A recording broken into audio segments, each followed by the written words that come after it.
Mesdames et messieurs, bonsoir, bienvenue dans le 20h. Voici les titres de ce vendredi 7 juillet. Le Premier ministre ivoirien revient de Ouagadougou, Burkina Faso. Amadou Gon Coulibaly et le gouvernement burkinabé ont planché sur les préparatifs des prochaines rencontres du traité d'amitié et de coopération Côte d'Ivoire-Burkina Faso. Et nous ferons un tour dans les camps des réfugiés ivoiriens au Libéria. Le pays en compte près de 16 000 à ce jour. Comment vivent-ils? Quelles sont leurs réalités? La vie des réfugiés ivoiriens dans les camps au Libéria, c'est le sujet de ce dossier dans le 20h. Le tribunal militaire d'Abidjan poursuit sa lutte contre l'indiscipline et l'impunité au sein de l'armée. 3 militaires viennent d'écoper des peines d'emprisonnement allant de 10 à 18 mois. Ils sont accusés notamment de désertion et de coups et blessés volontaires.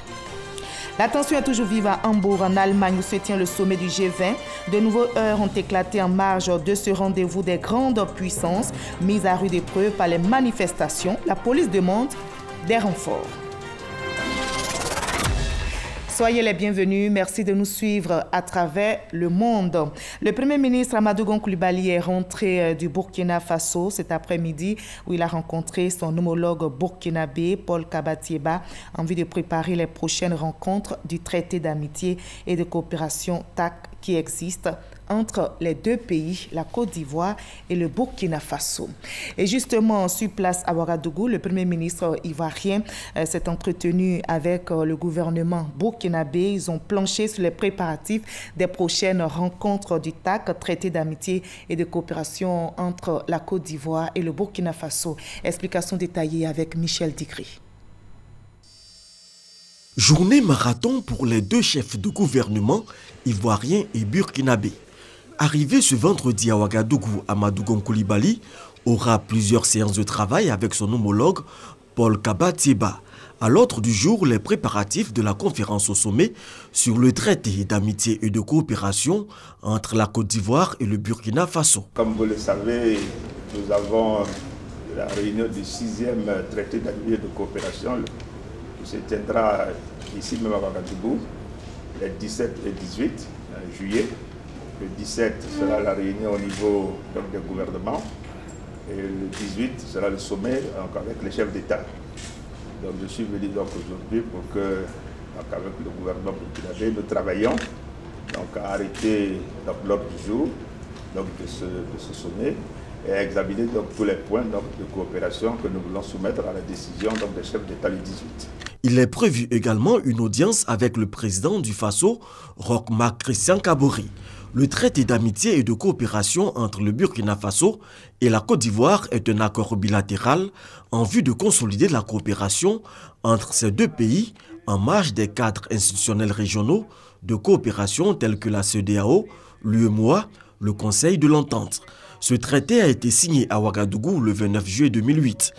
Cette année, c'est la capitale du Burkina Faso qui accueille la 6e conférence au sommet des chefs d'État et de gouvernement le 18 juillet prochain.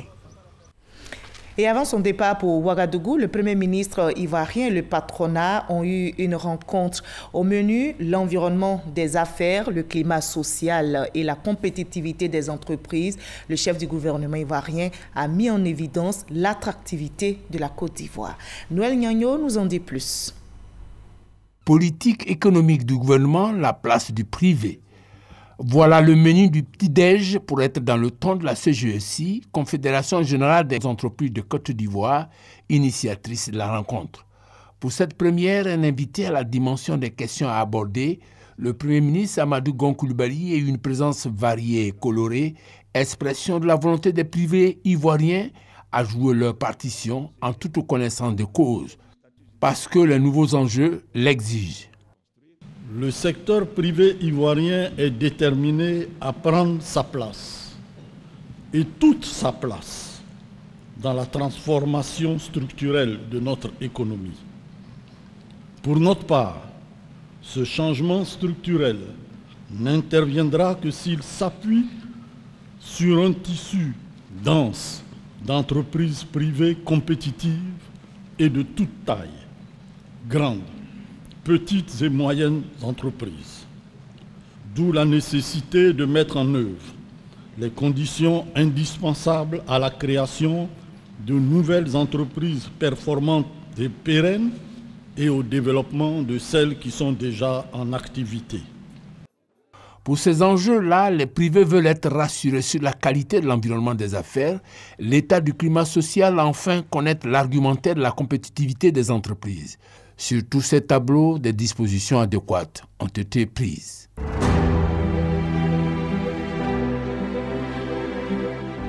Globalement, notre situation donc, sécuritaire s'est fortement améliorée et aujourd'hui la Côte d'Ivoire est quasiment donc, un pays normal.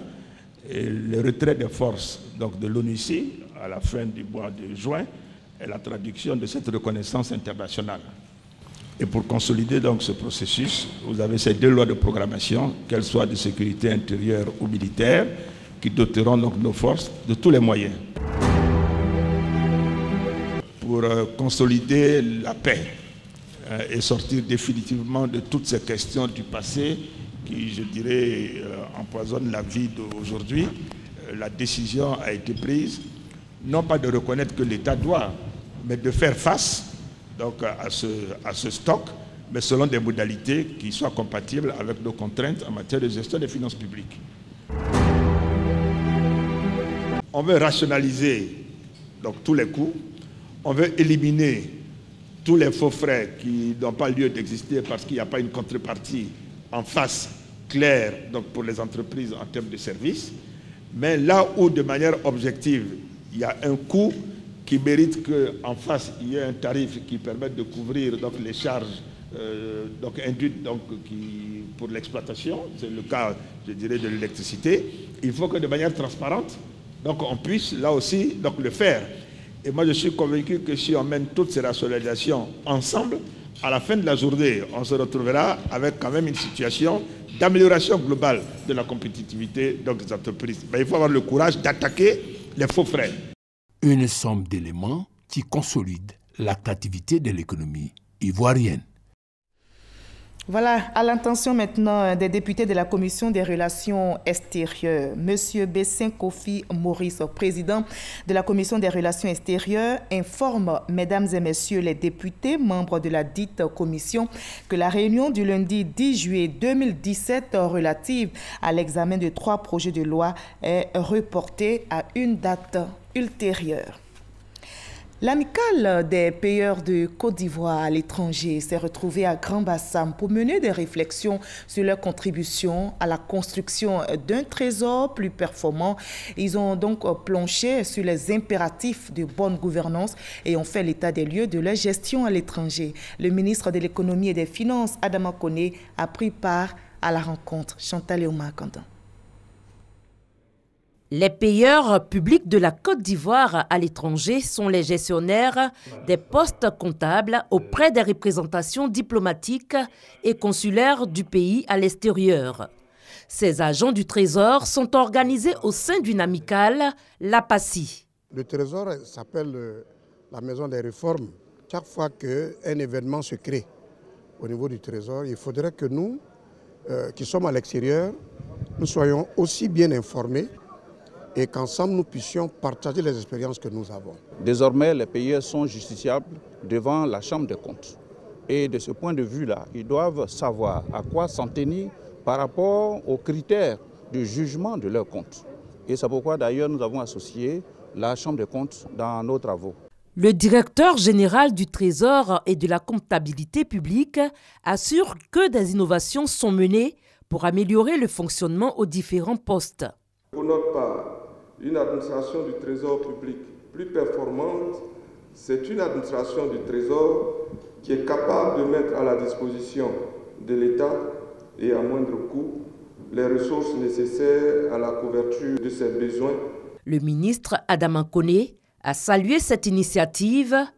Il a encouragé cette ambition de contribuer à la performance du Trésor public. Conscient de l'importance de votre rôle de gestionnaire des deniers publics auprès de nos représentations à l'étranger, je vous invite à tirer toutes les conséquences qui découlent de votre nouveau statut de comptable principal de l'État prévu par le décret 2016-600 du 3 août 2016 en redoublant d'ardeur dans l'exécution des tâches qui vous sont assignées. Plus de 50 membres de la PACI participent à cette rencontre. Pendant 2 jours, ils entendent maîtriser toutes les nouvelles procédures afin d'être des ressources humaines de qualité. Et toujours au chapitre économie, les responsables techniques des cellules de passation des marchés publics des différents ministères se sont retirés à Yamoussoukro pour une formation. C'est une formation sur les procédures de contrôle et de régulation des marchés publics. L'objectif est clairement affiché, redynamiser le secteur de la commande publique en vue de contribuer efficacement au développement de la Côte d'Ivoire. Alvorassa. Nous constatons que les travaux ne sont pas bien faits.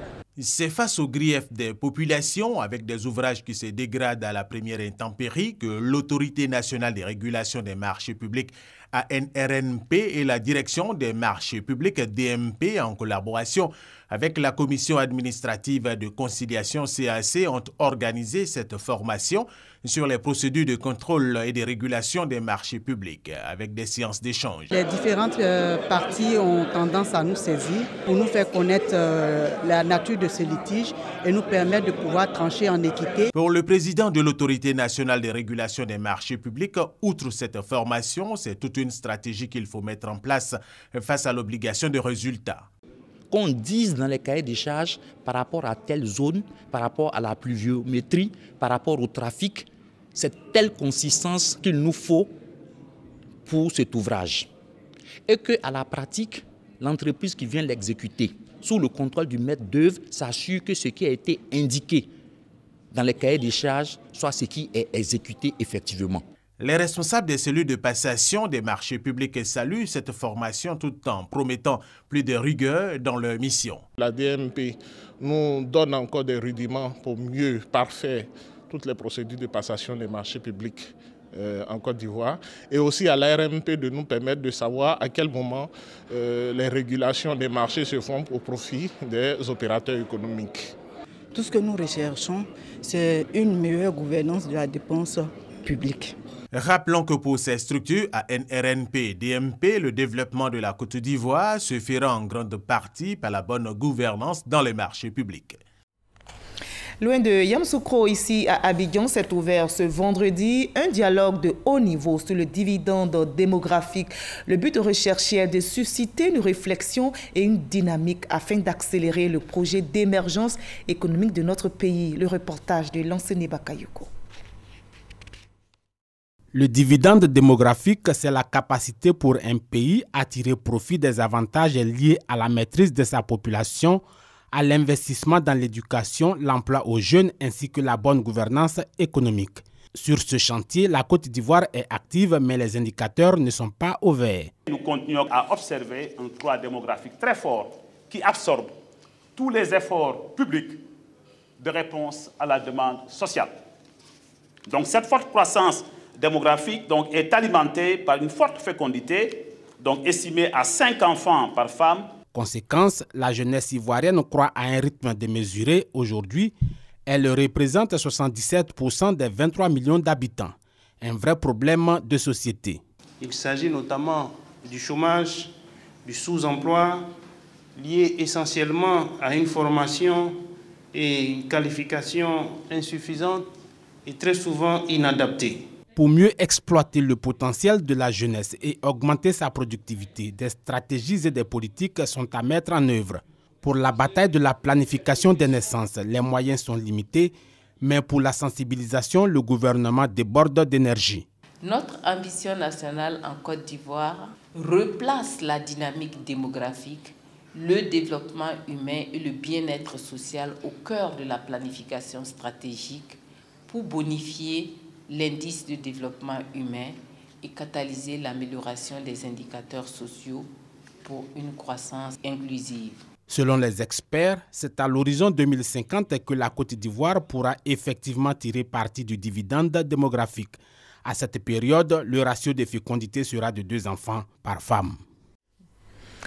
Je connais ma tension. Et toi? C'est la question que vous pose l'Association ivoirienne des victimes d'accidents vasculaires cérébraux pour permettre aux populations de connaître leur sort et surtout de protéger leur santé. L'association organise une journée gratuite de sensibilisation et de dépistage de l'hypertension artérielle, de l'obésité et du diabète. Chris Diomandé et Franck Quadio y ont pris part. Plateau, centre des affaires. C'est le début de la journée. Mamadou est de passage dans cette commune.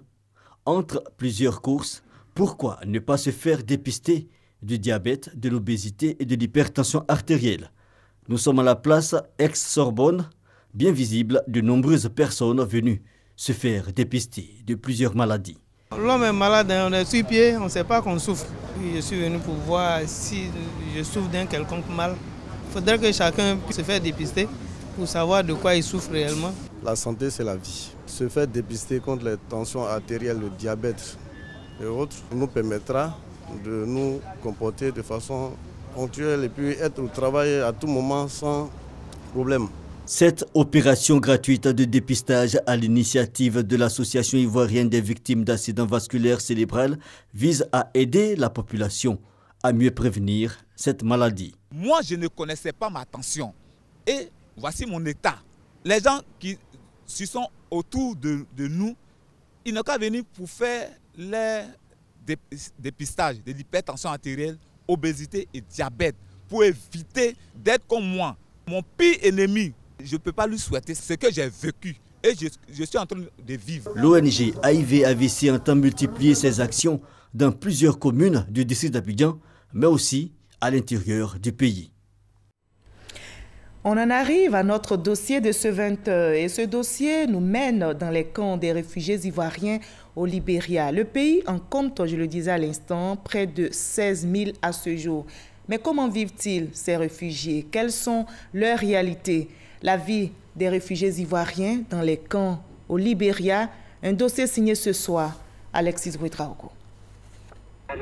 Longue et difficile est la route qui mène à Zouédrou, dans l'est du Libéria.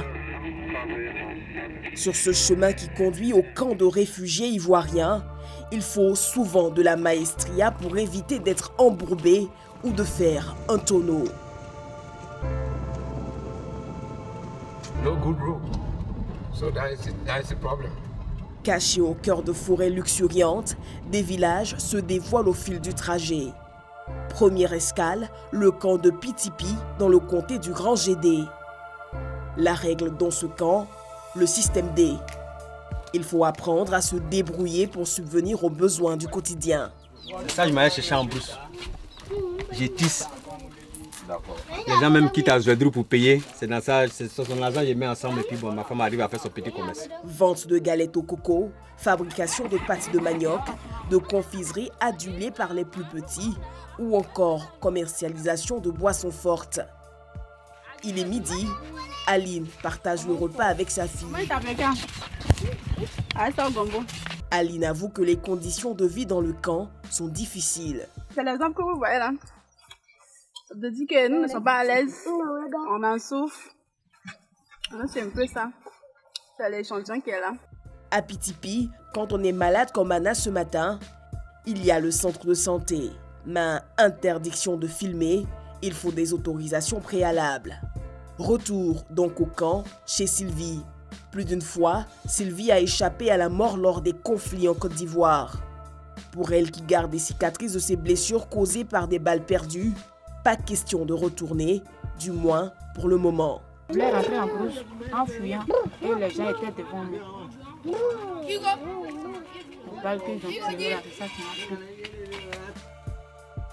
À côté de ces traumatismes psychologiques, il y a aussi une autre motivation, cette carte du HCR. Elle donne droit au package d'accompagnement en cas de retour, 75 000 francs CFA par personne adulte et 50 000 francs pour les enfants. À cela s'ajoute l'aide à la réinstallation de 45 000 francs CFA, toujours par personne. Une situation qui rend le camp très fécond. Pierre est marié, il a 9 enfants. Pierre devrait empocher pas moins de 1 050 000 francs CFA lors de son retour. Aujourd'hui, je n'ai plus peur maintenant de retourner, puisqu'il y a certains qui s'en vont. Je vais analyser d'ici décembre si ça peut se prolonger d'ici décembre. Je vais prendre le pas à ma famille. À quelques 150 km de Pitipi, le camp de Djanson.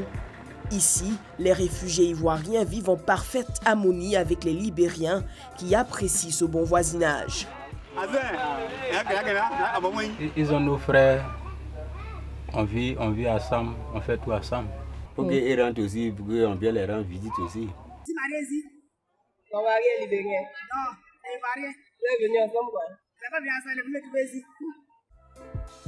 Certains envisagent, eux, de profiter des derniers convois du HCR pour bénéficier des packages retour. Au début de la crise, plus de 300 000 Ivoiriens avaient fui le pays. Environ 200 000 s'étaient installés au Libéria.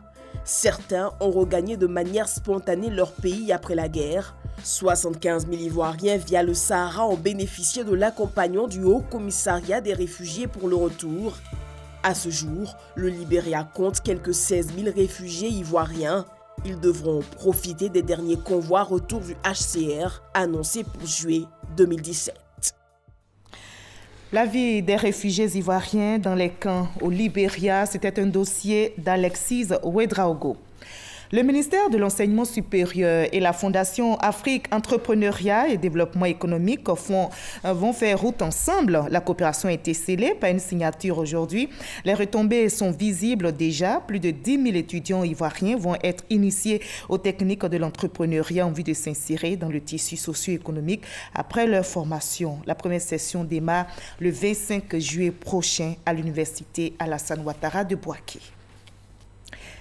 Il n'est jamais trop tard pour bien faire et quand on veut, on peut. C'est le message que veut faire passer Soro Bamoulé Abdoulaye. Cet homme, tenez-vous bien, âgé de 63 ans, vient de décrocher son BPC, brevet d'études du premier cycle. Candidat malheureux en 2016, Soro Bamoulé Abdoulaye a cru en ses chances cette année et a fait que Sédougou, où il vit, son admission a été accueillie avec beaucoup de joie. Le témoignage de Kader Sokotogo. BEPC, session 2016, Soro Bamoulé Abdoulaye, 62 ans, venait de faire échec et il promettait. Je souhaiterais que l'année prochaine, on soit 100 ou 150 candidats pour montrer aux enfants qui a mis l'eau dans le coco. 30 juin 2017, un an après, jour de proclamation des résultats du BEPC. C'est au pas de course que Soro Bamoulé, âgé aujourd'hui de 63 ans, regagne son domicile. Comme on le dit couramment, les nouvelles sont bonnes. Joie et émotion sont au rendez-vous. Devant ma famille aujourd'hui, vous avez vu, j'ai été célébré comme l'enfant prodigue, comme le chasseur qui va abattre l'animal qui arrive avec le gibier. Notre sexagénaire reçoit à son domicile les félicitations du premier responsable de l'éducation nationale dans le Tchologo. Ça nous honore de savoir que malgré la retraite, malgré l'âge, on peut encore apprendre et donner l'exemple à nos petits frères, à nos enfants. Soro Bamoulé a un message pour la jeunesse. Comme le disait Jimmy Cliff, you can get it if you want. Il y a une deuxième chanson de Jimmy Cliff qui dit sooner or later, tôt ou tard. Et le vieux Oufou, on va couronner avec un de ses adages qui disait découragement n'est pas ivoirien. Avec ce diplôme, Soro Bamoulé souhaite se mettre à la disposition de toute structure d'encadrement des jeunes en situation difficile pour partager son expérience. 44 ans après avoir quitté l'école, il revient et obtient son brevet d'études du premier cycle. Il fallait le faire. Voilà, le message de Soro Bamoulé Abdoulaye est bien passé. Quand on veut, on peut. On ouvre à présent le chapitre politique de cette édition. La direction du RDR vient de tenir une réunion d'information. Les responsables du parti appellent à l'union et au rassemblement pour renforcer la cohésion au sein du Rassemblement des Républicains. Des délégations du parti seront mises en mission bientôt sur toute l'étendue du territoire, comme nous l'explique Sidonie Davila. Remobilisation des militants pour le 3e congrès et rassemblement de tous les militants, voire des Ivoiriens autour du chef de l'État dans sa mission de développement. 2 points à l'ordre du jour de la réunion du bureau politique au RDR. Le Rassemblement des Républicains prépare son 3e congrès le 9 et 10 septembre prochain. Mais avant, le bureau politique entend rétablir la confiance avec la base. À compter du 7 juillet jusqu'au 16 prochain, 45 délégations seront déployées sur toute l'étendue du territoire pour porter le message de la direction. Nous avons invité les chefs de mission à demander à tous les militants de notre parti au rassemblement et à l'union autour du chef de l'État, au rassemblement et à l'union pour la poursuite du combat, le combat pour la démocratie et surtout pour le développement de notre pays que nous avons engagé depuis un certain temps. Le bureau politique du Rassemblement des Républicains compte également faire du 3e congrès une fête populaire et obtenir de nouvelles victoires avec des militants remobilisés et galvanisés pour accompagner le président Alassane Ouattara. Je rappelle, nous sommes à J-14 des 8e Jeux de la francophonie. Les préparatifs s'accélèrent pour la réussite de ce grand rendez-vous mondial. Le ministre chargé de ces Jeux, Robert Begré-Mambé, continue la mobilisation. Il vient de tenir justement une rencontre avec les femmes chargées d'accueillir les 4000 athlètes et leurs accompagnateurs. Issa Tchonayeo. Maman, tata et papa. Ce sont les appellations des femmes et des hommes mobilisés pour s'occuper des délégations étrangères au village des Jeux. Ils ont été mis en mission par le ministre auprès du président de la République, chargé des Jeux, pour traduire dans les faits et gestes l'hospitalité ivoirienne auprès des autres. Robert Begré-Mambé, en recevant les femmes au district d'Abidjan, leur demande d'être à la disposition de toutes les délégations qui seront logées au village des Jeux. Le chef du village des Jeux, Habib Sanogo, rassure quant à l'accomplissement de la tâche. Les Jeux sont placés sous le signe du sourire. Donc notre pays doit apporter toute la chaleur communicative, tout le sourire, et comme les Ivoiriens savent bien réserver donc un accueil. Et le ministre en charge des Jeux a souhaité apporter une touche particulière à ces Jeux en innovant, en apportant un élément que nous appelons les mamans, les tatas et les papas du village. Les femmes, à leur tour, affichent leur détermination quant à la réussite de leur mission. On va les accueillir de façon chaleureuse, c'est-à-dire que l'accueil à l'ivoirienne. Donc ce qu'on va faire pour que ces athlètes qui vont arriver s'approprient le village et se sentent chez eux. C'est quelque chose de grandiose qui va être fait. Le contenu fondamental, c'est l'accent qui est mis sur le sceau de la convivialité, de la joie à exercer cette dizaine de jours pour mettre à l'aise tous nos visiteurs qui seront parmi nous. Le ministre Robert Mambé promet de tout mettre en œuvre afin que les mamans, les tatas et les papas travaillent dans les meilleures conditions pour assurer un mieux-être aux 80 délégations annoncées pour ce grand rendez-vous du monde francophone. En attendant ces 8e Jeux de la francophonie, le tribunal militaire d'Abidjan poursuit sa lutte contre l'indiscipline et l'impunité au sein de l'armée. 3 militaires viennent d'écoper de peines d'emprisonnement allant de 10 à 18 mois. Ils sont accusés notamment de désertion et de coups et blessures volontaires. Abou Sanogo nous en dit plus. Le tribunal militaire d'Abidjan se rapproche de ses justiciables. Dans son volet Connaître le tribunal militaire, il a été proposé un procès formation sur la procédure du tribunal militaire. Il s'est passé quelque chose un jour que la loi a qualifié d'infraction pénale. La gendarmerie a été informée, elle a enquêté, la personne a été arrêtée, elle a été présentée devant le commissaire du gouvernement qui a saisi le ministre de la Défense, qui est l'autorité investie des pouvoirs judiciaires, qui a lui-même exercé l'action publique, c'est-à-dire saisi le tribunal pour qu'aujourd'hui, ces personnes soient jugées. Voici la meilleure façon de montrer et de vous montrer comment nous fonctionnons. Cas pratique, mais réel. La comparution de 3 militaires. Le premier en service à la 2e région militaire de Daloa était face au juge pour répondre des faits de désertion. Il a quitté son unité le 20 août 2016 sans l'autorisation de sa hiérarchie et est demeuré absent jusqu'au 5 septembre 2016. Le 2e procès a vu la comparution d'un soldat de première classe en service à l'unité de commandement et de soutien de l'armée militaire. Il est poursuivi pour des faits de coups et blessures volontaires sur une jeune dame dans l'enceinte de l'ancien camp militaire d'Akwedo le mercredi 19 octobre 2016. Quant au soldat de première classe en service aux forces spéciales, lui a comparu pour des faits de défaut de maîtrise et d'homicide involontaire. Le samedi 30 juillet 2016, à bord de son véhicule, il a heurté mortellement le capitaine de gendarmerie Dosso Abou à 200 mètres de la RTI. Les différents prévenus ont tous reconnu les faits. Le tribunal, après en avoir délibéré, vous déclare coupable des faits de désertion qui vous sont reprochés. En répression, vous condamne à 18 mois de détention militaire. Soldat de première classe Lukou Yao Mathieu, le tribunal, après en avoir délibéré, vous déclare coupable des faits de coups et blessures volontaires qui vous sont reprochés. Vous condamne en répression à 10 mois d'emprisonnement ferme et à 50 000 francs d'amende. Soldat Yepidandan au Silver, le tribunal vous déclare coupable des faits d'homicide involontaire de défaut de maîtrise mis à votre charge.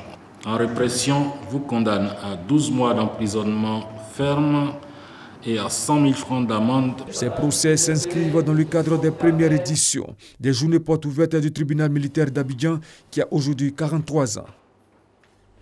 Dans l'actualité à l'étranger, la tension est toujours vive à Hambourg, en Allemagne, où se tient le sommet du G20. De nouveaux heurts ont éclaté en marge de ce rendez-vous des grandes puissances. Mise à rude épreuve par les manifestations, la police demande des renforts pour sécuriser la rencontre. 20 000 policiers ont été déployés. En sport football, pour terminer, la finale de la première édition du tournoi de football de la CEDEAO se joue ce samedi, donc demain, à l'université Félix Houphouët-Boigny de Cocody, et va opposer le Libéria au Nigeria. À la veille de ce rendez-vous sportif sous-régional, les ambassadeurs des deux pays appellent à la mobilisation de leurs compatriotes. Fin de ce 20h. Merci à vous tous de votre aimable attention. Je vous retrouve dans quelques jours.